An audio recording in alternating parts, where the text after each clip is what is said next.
Mesdames et messieurs, honorables jurys, chers opposants, bonsoir. C'est avec une grande joie que je me tiens devant vous aujourd'hui pour débattre d'un sujet dont la thèse principale est d'une grande importance. Un sujet qui a fait secouer l'opinion publique et qui ne m'a pas laissé, ou plutôt qui ne nous a pas laissé indifférents, mes camarades et moi. Mais face à une thématique aussi complexe que délicate, celle des valeurs humaines, je me suis retrouvée devant cette petite réflexion que j'ai menée par un simple hasard. Alors tendez bien l'oreille et laissez-vous guider par la voix de la raison. Demandez à un crapaud ce que c'est que la beauté. Le grand beau, le taux câlant, il vous répondra que c'est sa femelle, avec deux gros yeux ronds sortant de sa petite tête, une gueule large et plate, un ventre jaune, un dos brun. Ainsi commence l'article beau du dictionnaire philosophique de Voltaire. Ceci prouve tout autre chose que ce que prétend son auteur. En effet, ce n'est pas seulement la beauté de la crapaude que le crapaud voit autrement que nous, mais c'est la crapaude. Crapaud, crapaude, beau ou pas beau, concentrons-nous plus sur ce qui suivra. Grâce à l'ethnologie, on a pu constater que les goûts et les critères de beauté, par exemple, diffèrent d'une époque à une autre. Et plus généralement, les mœurs diffèrent d'une culture à une autre. Rites et coutumes, relations, comportements en société et rapport à la nature sont autant de phénomènes qui sont conditionnés par le milieu. C'est d'abord dans l'environnement où vont naître les valeurs, et cette naissance dépendra de plusieurs facteurs comme l'affectivité, l'éducation, l'intérêt social, l'intérêt matériel, économique et politique. Ce sont les mœurs donc qui conditionnent les différences de valeurs humaines qui peuvent exister d'une culture à une autre. À titre d'exemple, en Chine, on ne se mouche pas en public. En France, on se serre la main. En Inde, les vaches sont sacrées. En Amazonie, il est inconcevable de voler, mais tout à fait normal de tuer des gens, et ceci y compris des proches. Mais voyons, quel paradoxe! Revenons-en aux mœurs. Celles-ci sont des règles morales dont nous n'avons pas entièrement conscience. Schopenhauer, voulant prouver la relativité de notre conscience, affirme qu'un officier prussien éprouvera comme le pire des honneurs le refus de se battre en duel, alors qu'un juif pratiquant se sentira déshonoré s'il mange du porc. L'un comme l'autre ont une conscience, mais au contenu variable. Qui dit variable dit arbitraire, donc relative. Telles seraient nos valeurs, comme toutes les valeurs. Imaginons qu'il y ait des valeurs universelles, ce qui serait quand même absurde car nous ne serons pas là aujourd'hui à débattre d'une entité absolue, d'une entité véridique. Mais bon, peut-être y a-t-il des valeurs que l'on peut, ou plutôt que vous, très chers opposants, pouvez prédire universelles. La liberté des peuples à disposer d'eux-mêmes, par exemple. En France, les droits de l'homme apparaissent comme étant une valeur suprême et l'on ne peut que voir d'un bon œil les révolutions qui ont traversé les âges afin de clamer haut et fort que l'homme est un être libre. Mais là encore, il y a un piège. Il y a un piège car ça n'a aucun sens de vouloir imposer cette vision occidentale des droits de l'homme à quiconque ne les voudrait pas. Ce serait tout simplement un paradoxe. Souhaitons-nous réellement la liberté à tous les hommes ? Souhaitons-nous que des peuples jouissent de leur droit à disposer d'eux-mêmes? Pas sûr que la France soit partante pour se séparer de la Corse, ni l'Espagne des jumelles Ceuta et Melilla, encore moins le Royaume-Uni de Gibraltar. Et là, je reviens à un autre point. Si les termes désignant les valeurs sont les mêmes, leur sens est loin d'être identique toujours et partout. Bornons-nous à un seul exemple. Le mot « justice ». Il n'y a pas de société sans justice, sans que l'on reconnaisse à chacun son dû. Seulement, cette notion de dû est très inégalement respectée. Dans la Grèce antique, on ne doit pas la même chose à l'homme et à la femme, au maître et à l'esclave, aux Grecs et aux barbares. Bref, la recherche de la valeur universelle serait donc cause perdue, car voyez-vous, les sciences sont relatives, les religions sont relatives, les principes, les valeurs et tout ce qui va avec, tout ceci est relatif. Et nous sommes tous d'accord là-dessus. Et là, j'aimerais savoir un truc, et je me retourne vers vous, très chers opposants. Est-ce que le fait qu'on soit tous d'accord pour dire que toutes ces choses-là sont relatives est accordé universel? Encore une fois, paradoxe. Merci.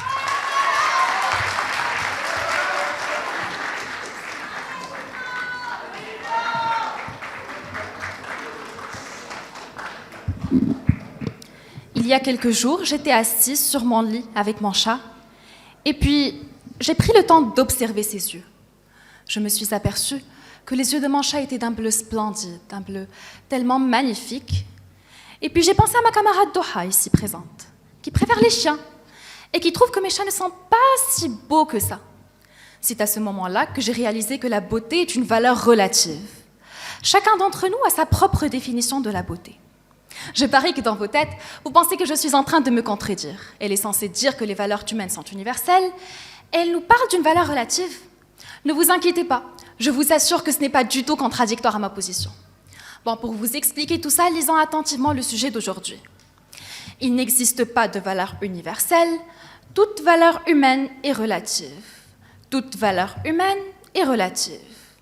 Opposant, quel est le contraire de cette phrase? Vous êtes des sciences maths, vous avez étudié un chapitre nommé la logique en début d'année, et donc logiquement, vous êtes censé répondre correctement à ma question. Bon, ne vous inquiétez pas, je suis là pour y répondre au cas où. Le contraire de cette phrase est « il existe au moins une valeur humaine qui est universelle ». Au moins une.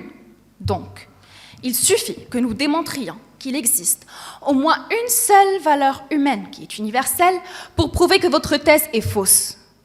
Figurez-vous qu'aujourd'hui, nous n'allons pas simplement nous contenter de vous parler d'une seule de ces valeurs, mais nous allons citer vraiment beaucoup et démontrer que chacune d'entre elles est bel et bien universelle.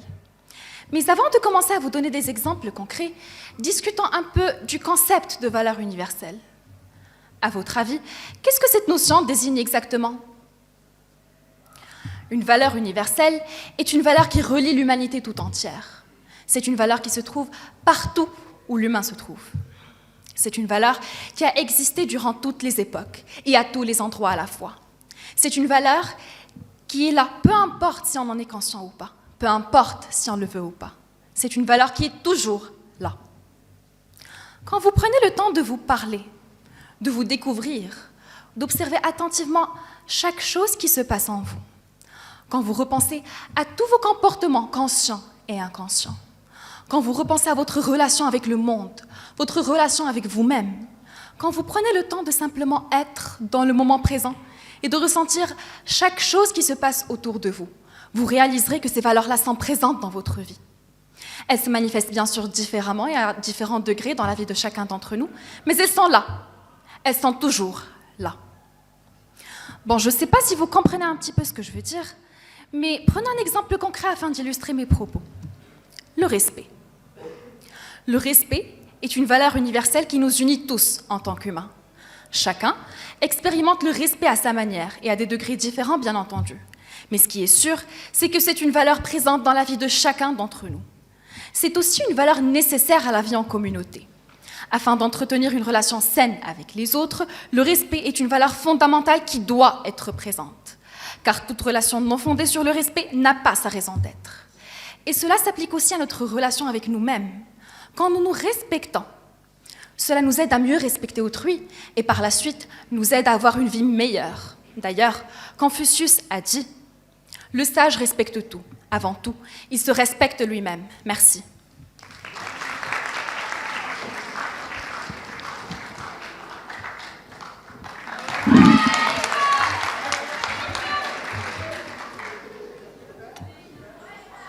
Chers opposants, tendez bien l'oreille, je vais répondre à votre question lors de mon intervention. Bref, toutes les religions monothéistes de notre ère actuelle se sont toutes mises d'accord sur des valeurs dites universelles. Mais laissons les religions de côté et concentrons-nous sur l'être humain. Ce dernier a accepté de vivre en respectant ses valeurs pour mieux cohabiter avec ses semblables. C'est ce qu'on appelle les lois et les règles. Par exemple, l'honnêteté. Car oui, mesdames et messieurs, l'honnêteté est une valeur, même un principe moral sur lequel l'ensemble de l'humanité s'est mis d'accord. Et ça, c'est un fait que personne, je dis bien personne, ne peut nier. Peut-on dire alors que l'honnêteté est une valeur universelle? Voilà une question qu'il va falloir prendre au pied de la lettre. Parce que quand on parle de valeur universelle, mesdames et messieurs, à proprement dit, il ne faut en aucun cas qu'il y ait la présence d'une faille qui puisse perturber cette loi. Cependant, dans notre société moderne, que ce soit au Maroc, en Alaska, dans un trou perdu au beau milieu de l'Amazonie, il existe et il existera toujours des gens malhonnêtes. C'est pourquoi il ne faut pas confondre. Vouloir qu'une valeur soit universelle est le fait qu'elle ne le soit pas. Parce que l'honnêteté est une valeur qu'on veut à tout prix, mais à tout prix universelle. Cependant, elle ne l'est pas. Et c'est le cas pour plusieurs autres principes moraux. Et je mets au défi, non seulement nos opposants, mais aussi l'ensemble de l'auditoire, de me citer une seule valeur que les 7,7 milliards d'êtres humains présents sur cette terre admettent complètement. Car il y aura toujours la présence d'un individu cet unique et seul individu qui viendra perturber vos soi-disant valeurs universelles. Bref, je le dis et je le répète, notre monde est basé sur la relativité, sur la fameuse loi de la relativité. Mais attendez. Le racisme est condamnable, n'est-ce pas? Pourtant, des racistes, il y en a à gogo. Le meurtre est également condamnable. Pourtant, nos prisons contiennent tout de même des assassins. L'usurpation de la propriété de l'autre est condamnable au même degré. Mais allez expliquer ça aux pickpockets dans les rues, aux cambrioleurs, au pire des biens publics. Bref, mesdames et messieurs, encore une fois, cela prouve sans aucun doute que toute valeur dépend des époques, des mentalités, des individus et des personnes. Merci.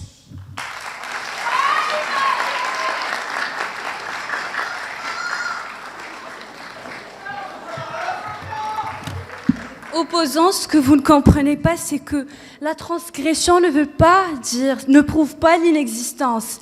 Car voyez-vous, il y a des lois partout dans le monde, mais la prison reste pleine. Même le criminel du dernier jour du condamné est dans un bagne, et vous saurez ça plus que moi.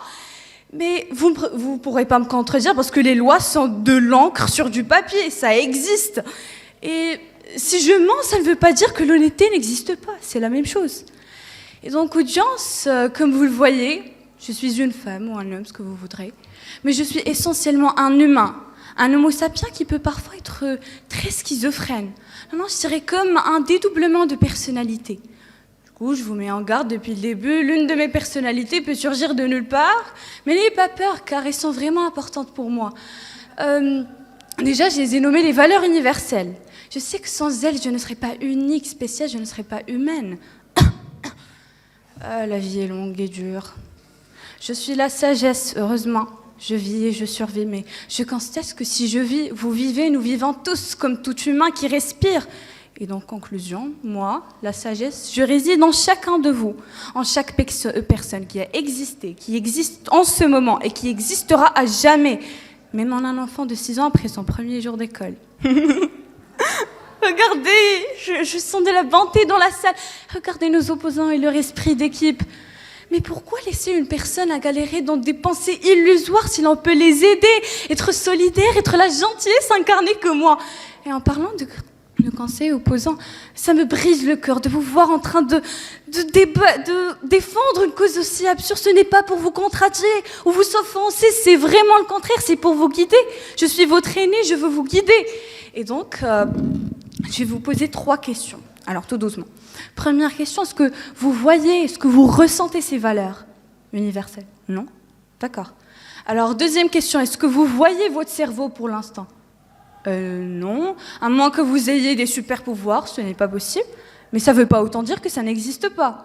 C'est une leçon de vie pour vous, c'est encore pour vous inculquer des choses les plus cachées, ont parfois plus d'importance et de valeur que des données évidentes. Vous ne me croyez pas? D'accord. Alors, voici un petit exemple. Depuis le début de ce débat, vous nous donniez des arguments, des propos, c'est du matériel, je l'écoute, c'est pratiquement des ondes. Mais ça ne veut pas autant dire que c'est logique. Logique. Alors, tout a une équation du cercle, d'une demi-droite, alors je trouverai une équation pour vos propos. ln de x racine de x sur 2, ça donne pi carré égale à 0. Par une convention universelle menée par des intelligences universelles, ce résultat est faux, vos propos sont faux. Et si j'intercepte la probabilité de 0,021 de marge de faute et que l'intelligence est vraiment universelle, et que l'un de vous est peut-être un être intelligent qui comprend la langue des humains, je veux dire, répondez à cette question basique. Pourquoi il existe un test de QI, le quotient intellectuel? Est-ce pour mesurer le volume d'une neurone ou la conductivité du cerveau dans une solution CH3CO-? Pourquoi ce test, établi en 1912 par Binet et Silman, permet de calculer l'intelligence de toute personne, malgré les circonstances et les différences possibles? Ne serait-ce pas parce que l'intelligence est une valeur universelle qui réside en toute personne, en tout être humain? En parlant d'être humain, ma neurone 550 me contacte que durant la somme de 157 heures, 30 minutes que j'ai étudié de philosophie ici à l'école, Les profs de philosophie ont répété 48 fois que l'humain est un animal intelligent. Alors figurez-vous, opposants, que par récurrence, vous auriez dit que des civilisations, des empires, des nations ont été établis et construits par l'acharnement et la sueur de quelques cochons d'Inde. Alors, revenons à ma personnalité initiale, je suis Sophia et si vous me rencontrez dans l'un des couloirs, je suis tout sauf schizophrène ou malade mentale. Toute cette métaphore, c'est pour prouver que comme une personne schizophrène a des voix intérieures qui la guident et qui l'influencent, chaque humain a en lui des valeurs universelles vitales et importantes. Merci.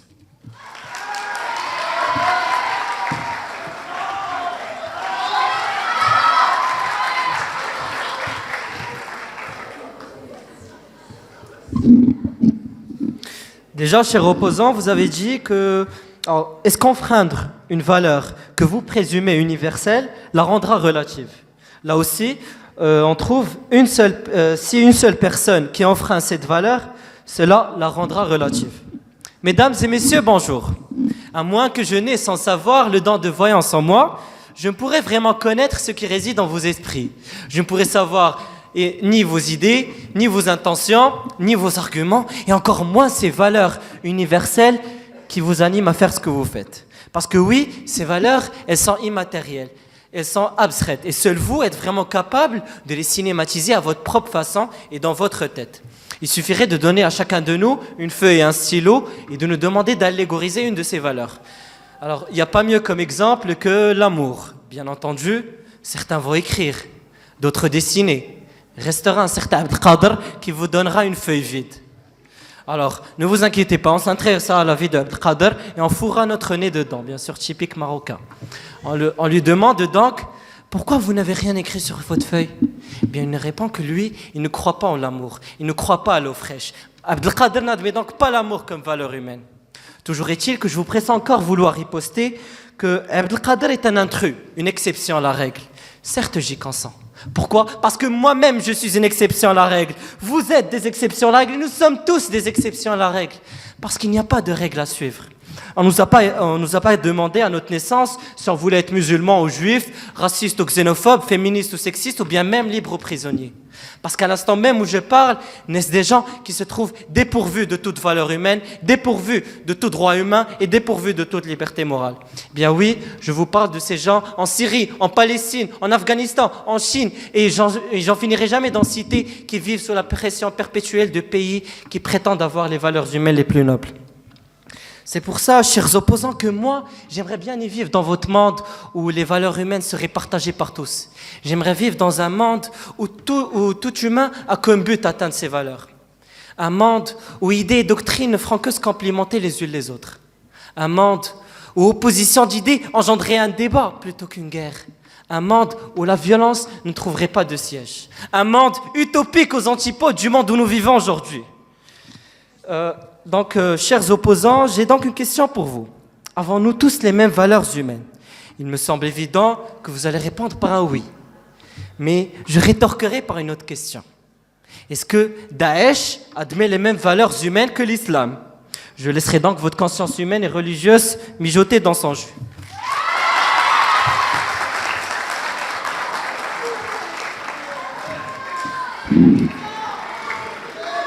Alors, vous avez parlé d'honnêteté, et cette valeur existe partout, donc elle est universelle. Sa pratique diffère peut-être. Opposant, il faut différencier entre l'existence universelle de la valeur et sa pratique. Selon Jean-Jacques Rousseau, une valeur humaine est universelle sans faire pour autant l'accord unanime des hommes. Merci. Alors, l'évolution de la culture et de la civilisation humaine a surgi à partir de l'élaboration des valeurs universelles. Et cette vérité n'est pas affirmée de façon arbitraire ou sur la base d'un argument que l'on appelle la pente glissante. Mais l'exemple que je vais citer maintenant fera tomber à l'eau tous vos propos. Un exemple concret, issu de la réalité, et non pas du monde imaginaire dans lequel vous vivez avec vos sacrées valeurs relatives. Alors, je me suis approfondie dans mes recherches et j'ai eu l'idée de chercher le code éthique des entreprises de BTP, ce qui veut dire entreprise de bâtiments et travaux publics, ou ce qu'on appelle tout simplement une société de construction. dans les 4 coins du monde, tout en comparant les principes et les valeurs sur lesquels sont fondées ces entreprises. Chère audience, attachez vos ceintures et préparez-vous pour faire le tour du monde en 30 secondes. Et vous opposants, je vous donne une dernière chance et je vous invite à changer vos idées, qui sont totalement illogiques, en vous offrant la possibilité de visiter l'Amérique, l'Asie, l'Europe, ainsi que l'Australie, et plus précisément les entreprises de BTP, les entreprises de BTP. Et puisque vous avez parlé de la Chine lors de l'introduction, pourquoi ne pas commencer par la CSCEC en Chine, tout en passant par Vinci Construction en France, ensuite l'entreprise Bechtel aux États-Unis, et finalement notre dernière destination, qui sera l'entreprise Grogan en Australie. Eh bien, vous vous demandez certainement la cause de ce voyage à l'improviste. En effet, lors de notre promenade au sein de ces grandes entreprises, j'ai constaté que leur code éthique se base sur les mêmes valeurs. Les mêmes valeurs. Quelle coïncidence. Alors ce sont 10 valeurs de base identiques, considérées des principes clés pour assurer le bon fonctionnement des différents départements. Je cite, quant avec moi, le respect, l'égalité, l'honnêteté, la tolérance, la sincérité, la coordination, la responsabilité, la transparence, le partage et la coopération. Et pour vous rassurer, opposants, toutes ces grandes entreprises, sans exception, ont été fondées sur des valeurs fortes, universelles. Et ce n'est pas moi qui le dis, pour plus de crédibilité, c'est M. Xavier Huillard. Je prends l'exemple du directeur général de la 2e entreprise mondiale de BTP, Vinci Construction, en France, qui explique lui-même que chaque entreprise doit se construire sur des valeurs universelles d'une stabilité durable pour assurer son épanouissement. Conclusion, il existe une dizaine de valeurs de base qui sont reconnues implicitement dans le monde entier et qui nous guident pour prendre en compte l'humain qui vit en nous lorsqu'on interagit avec autrui, tout en créant un lien de réciprocité et de respect mutuel. Ces valeurs universelles constituent le fondement de toute vie stable et équilibrée en société, garantissent l'intégrité aussi bien physique que psychologique de chaque humain appartenant à différentes cultures à travers le monde et créent un espace propice à une dynamique et à un mouvement vers l'autre qui mènera certainement à la paix. Leur présence assure la possibilité de la civilisation humaine. Leur relativité, leur absence, même leur absence partielle, ouvre la voie à la corruption, à l'injustice, aux conflits armés, à la discrimination, au régime autoritaire et à un déclin général de la culture. Bref, opposants, chère audience, sachez que quels que puissent être nos justificatifs, glorifier la liberté, le respect, l'équité, l'honnêteté, les valeurs humaines en général, en tant que valeurs relatives, nous conduiraient à perdre notre sens de la moralité et à faire retomber notre monde dans un état bestial. Merci.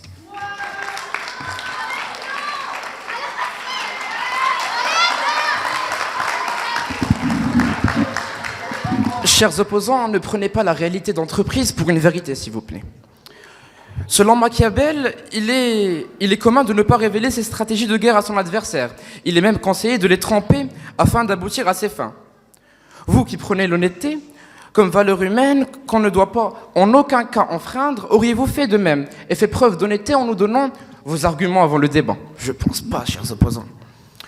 Cher auditoire, veuillez excuser mon accent allemand, je n'ai pas réellement l'habitude de parler cette langue. Ein Volk, ein Reich, ein Führer, Heil Hitler. Vous l'avez certainement reconnu, c'est le slogan qui résume l'idéologie d'Adolf Hitler. Le peuple allemand doit s'unir autour de son chef, Hitler, pour mieux assurer sa domination sur les autres peuples. Et ainsi acquérir un espace à sa mesure, le Lebensraum, l'espace vital. Ce qui a précédé des événements qui ont formé une des époques les plus sombres de l'histoire de l'humanité. Pendant que certains perdaient leur vie dans des champs de bataille où les valeurs humaines étaient bafouées, d'autres profitaient et jouissaient de trêves où tout le monde contribuait personnellement à la paix, à des relations de paix et à un climat de paix. Un des 6 principes fondamentaux des valeurs humaines. 80 ans plus tard, l'état de notre monde a bien changé. Toutes les fois où je déprime en voyant ce qui se passe dans le monde, je pense à la zone d'arrivée des passagers d'un aéroport. De la vie générale, nous vivons dans un monde de haine et de cupidité. Je suis relativement d'accord. Mais je pense plutôt que l'amour est présent. Il n'y a pas toujours de quoi en faire un roman, attention, mais il est bien là. Père et fils, mère et fille, Mari et femme, copain, copine, vieux amis. Quand les deux avions ont frappé les tours jumelles, à ma connaissance, aucun de ces appels téléphoniques de ces personnes qui allaient mourir ne contenait des messages de haine ou de vengeance. C'étaient tous des messages d'amour. S'il vous plaît, je suis en train de parler. Et qu'en définitive, j'ai la mauvaise impression que nous sommes cernés par l'amour. Nous sommes cernés par l'amour, nous sommes cernés par les valeurs humaines. Mais que dans certains cas, ce qu'elles montrent qu'elles sont bien relatives et non universelles. Il ne s'agit pas d'un discours pessimiste, encore moins de mots mal pesés, chers opposants, mais d'un constat lucide, encore confirmé. En parlant de lucidité, chers opposants, je me retourne envers vous pour vous poser 3 questions. Et j'aimerais bien que vous fassiez preuve de bon sens au moins une seule fois dans votre vie. Avez-vous déjà manqué de respect à Dame Nature ? Je n'en doute pas. Avez-vous déjà fait preuve de rancœur envers quelqu'un ? Incontestablement. Avez-vous déjà fait des jugements négatifs envers quelqu'un qui se sont révélés totalement faux ? Attendez, je n'ai totalement pas besoin de votre réponse, car nous-mêmes, mes camarades et moi, sommes d'accord pour vous dire qu'on a fait au moins une fois dans notre vie ces 3 choses. Tiens, ça fait déjà 3 valeurs humaines bafouées de votre part. Vous, qui défendez, ou bien qui essayez en vain et qui cherchez en vain de défendre l'indéfendable. Chère audience, cher auditoire, vous avez certainement, durant votre vie, au moins une fois, eu une discussion avec une personne un peu plus âgée que vous, dans laquelle elle vous dit à vous qu'à votre âge, elle faisait tout mieux que vous, que le monde a changé encore plus, que l'idéologie s'était métamorphosée. Une discussion dont la thèse principale est « c'était mieux avant », qu'aucune valeur humaine n'est universelle, mais bien reliée à un temps, époque, culture, ou même d'après l'exemple qui est venu au début de ma thèse, lieu donné. Et c'est comme ça que les valeurs humaines se perdent, au détriment du scientifique, quand l'homme moderne ne devient plus qu'un être immonde, qu'on sanctifie. Merci.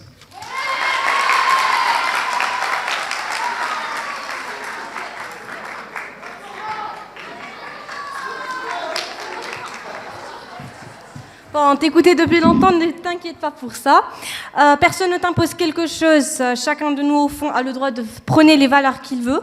On ne parle pas de la pratique des valeurs opposants. À quel point devrais-je vous le répéter ? Ah, et aussi, Daesh se couvre sous l'islam. Elles prônent leurs valeurs, mais elles ne les pratiquent pas. Il y a une différence. Puis oui, on parlera d'entreprise. L'entreprise est un groupe d'humains. Nous parlerons que de valeurs humaines. On l'a dit au début du débat. Et notre exemple est bien plus que valable. Bon, depuis tout à l'heure, vous ne cessez de dire et de répéter que les valeurs humaines qui ont fait et font toujours évoluer toute société ne sont guère universelles.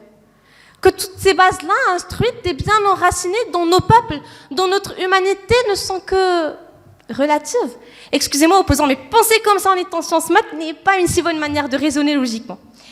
Les valeurs sont universelles. Et ce n'est pas moi qui le dis, mais plusieurs philosophes et scientifiques. Prenons à titre d'exemple Shalom Schwartz, qui a développé sa fameuse théorie des valeurs universelles. Ce dernier a considéré que les valeurs sont bel et bien universelles puisqu'elles détiennent plusieurs caractéristiques qui leur sont communes. De plus, elles répondent à au moins une des nécessités de l'existence humaine. Ces nécessités sont satisfaire les besoins biologiques des individus, permettre l'interaction sociale et assurer le bon fonctionnement et la survie des groupes. Shalom Schwartz, oui, j'aime bien le nom, a ainsi défini 10 domaines émotionnels, ou plutôt 10 valeurs de base. Ces 10 valeurs sont l'autonomie, l'hédonisme, la stimulation, le pouvoir, la sécurité, la conformité, la tradition et la bienveillance. Et puis, en relation avec ces dernières, on a l'honnêteté, la compétence, l'amour-propre, la protection de l'environnement, ainsi de suite. Alors, allez, prouvez-moi par A plus B que ces valeurs-là sont relatives. Démontrez-le-moi. Bien, stop. Attendez. Faisons un raisonnement par l'absurde, parce que ça reste toujours quelque chose de très fun à faire. Supposons qu'il n'existe point de valeur universelle et que toute valeur humaine soit relative. Alors, on aura des épisodes on-live de la Casa des Papel, des milliards de jokers faisant régner la paix à leur manière, bien sûr, en semant la zizanie. Pourquoi ? Eh bien, parce que la sécurité et la bienveillance ne font pas partie des valeurs qu'ils prennent. Et si ce n'était pas le cas, alors allez, je vais créer un gang à moi nommé Born to Kill, on fera tout ce dont on a envie. Et ça, sans être jugé, parce que la justice n'est pas universelle. De plus, personne n'a le droit de nous arrêter, parce que nos valeurs diverses, et il faut respecter ça. Ah non, là je parle de respect. N'est-ce pas supposé être une valeur universelle ? Peut-on vivre dans un monde sans respect, sans droit de vivre, sans liberté ? Peut-on vivre dans un monde où, où les valeurs des autres nous atteignent et atteignent notre personne? Non, non et non. Si vous, opposants, voulez vivre piétinés par tout le monde et par leurs valeurs, nous ne voulons pas ça. Notre audience ne veut pas ça. Notre humanité ne veut pas ça.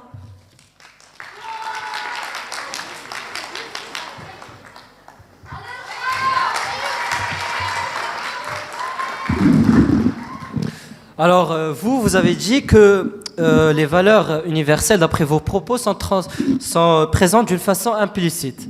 Donc, l'autre, vous avez dit que Daesh, elle ne revendique pas, elle admet les valeurs de l'islam, mais elle ne les applique pas. Donc, mais c'est faux, parce que de façon implicite, elle applique et elle transmet des valeurs de violence, contrairement à l'islam qui transmet des valeurs de paix. Ma vie est mon seul enseignement. Cette citation de Gandhi m'a secoué quand je l'ai rencontré une première fois. Gandhi, un grand homme de par ses propos et ses valeurs, m'inspira une idée, et je suivrai son conseil. Ma vie, elle est faite de quoi exactement, ma vie? La vôtre, celle des autres.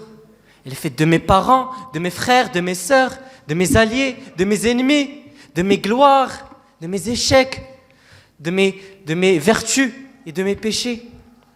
Voyez-vous, dans une vie, nombreux sont les événements et les expériences qui t'amènent à devenir ce que tu es maintenant.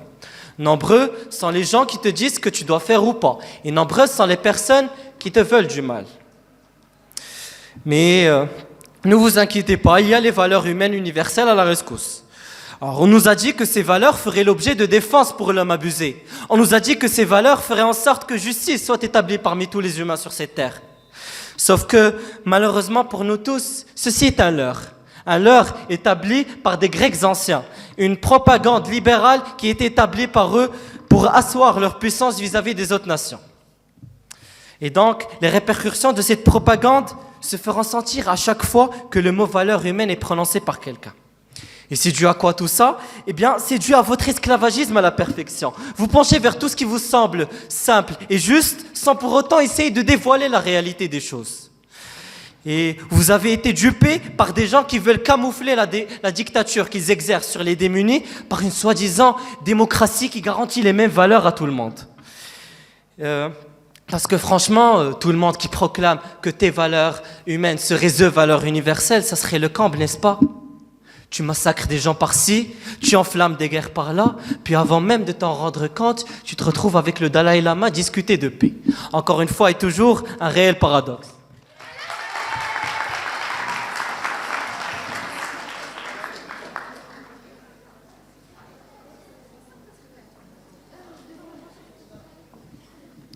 Vous parlez de guerre. Vous avez parlé tout à l'heure de guerre. Tout d'abord, qu'est-ce que la guerre? Simplement un combat entre deux armées. Maintenant, les soldats ne sont-ils pas formés par des valeurs?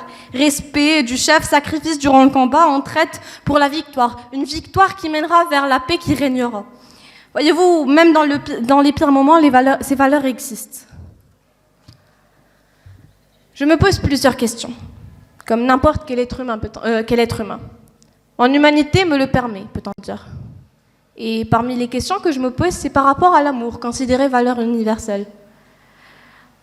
Ne me regardez pas comme ça opposant, je ne suis pas la seule à le dire. L'amour a existé, il existe et il existera toujours en tant que valeur prônée par tout le monde. Et je dis bien tout le monde. Amour, amour, amour, vous allez en avoir marre de moi parlant de ça, mais j'ai voulu parler que de choses vraies, contrairement à mes opposants. L'amour n'est pas seulement cet amour-là qu'on voit sur les films, mais aussi l'amour paternel, maternel, fraternel, et la liste reste très très longue. N'osez pas me dire que vous n'aimez pas quelqu'un au point de tout faire pour lui. Non, ne me dites pas qu'il n'y a pas d'être pouvant vous briser en 2 millisecondes. Ne me dites pas ces absurdités parce que là, je sais que vous mentez. Aïe, mentir, c'est pas bien, enfin, sauf si vous prenez la valeur de la malhonnêteté et que vous voulez coûte que coûte la rendre universelle. Mais, opposant, je sais que ce n'est pas vrai. Je sais que vous prenez toutes les valeurs que mes camarades et moi avons citées tout au long de ce débat. J'en suis sûre et certaine. Alors, pourquoi venir ici et mettre un masque et vous mettre dans la peau de quelqu'un que vous n'êtes pas? Notre communauté sciences maths ne vous permet guère ça, malheureusement. Alors, s'il vous plaît, ressaisissez-vous. Tout le monde a droit à la faute. Mais il se peut que ce soit votre dernière chance, puisque l'année prochaine, si vous ne le savez pas, eh bien, voilà l'occasion. Afin d'être accrédité en fin d'année, vous allez devoir travailler et faire le serment de toujours prôner le respect, la solidarité, la prise d'initiative, la protection de l'environnement, ainsi de suite.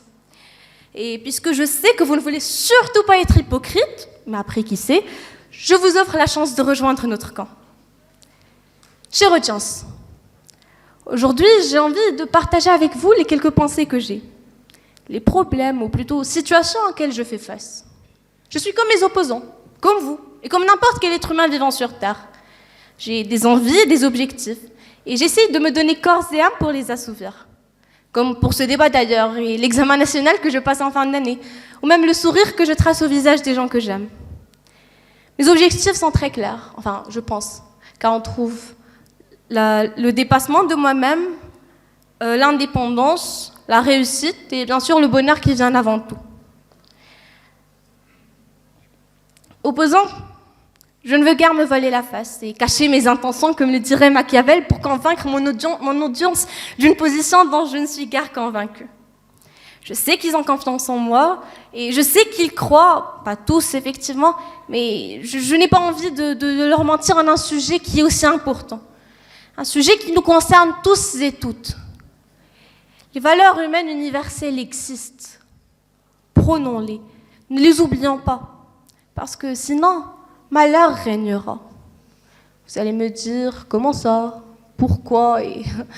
Mais juste prenez du temps, fermez vos yeux et imaginez avec moi un monde sans amour, sans respect et sans bonheur, prôné par tout le monde. Est-ce vraiment un monde? Est-ce vraiment une vie digne d'être vécue? Est-ce vraiment une humanité?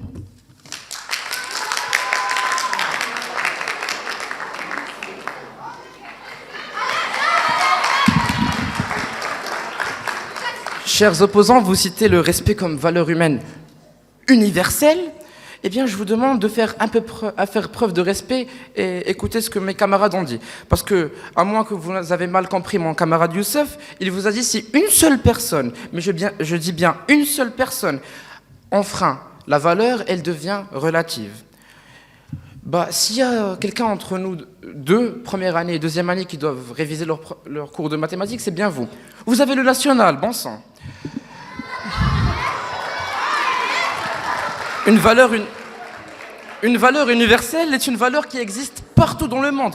Je dis bien partout, mais partout. Youssef vous l'a dit.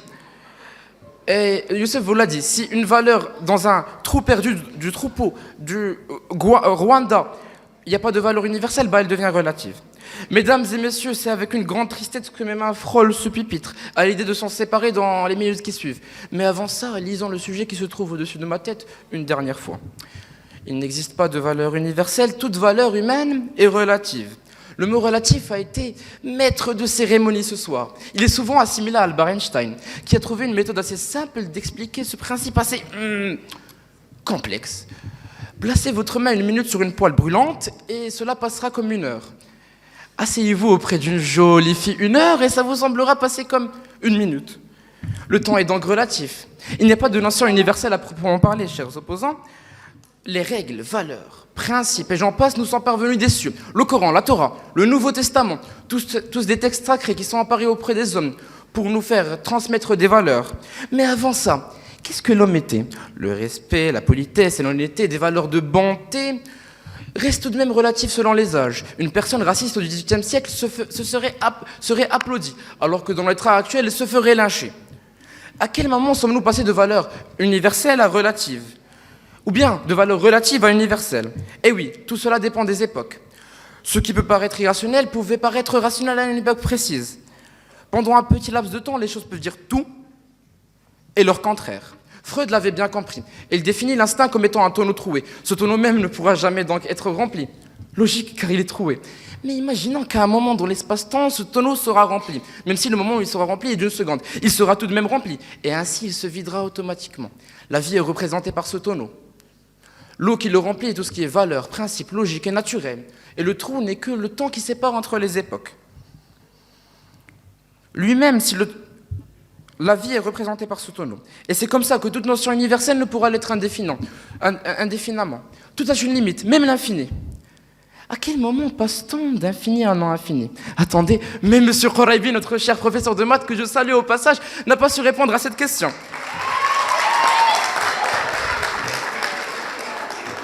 C'est déjà la fin de ce débat, donc j'aimerais vous dire, cher auditoire, que votre cerveau surchauffe peut-être, mais c'est ce qu'on appelle la relativité. Voyons, la vie est belle, la vie est courte, donc relativisez. Merci.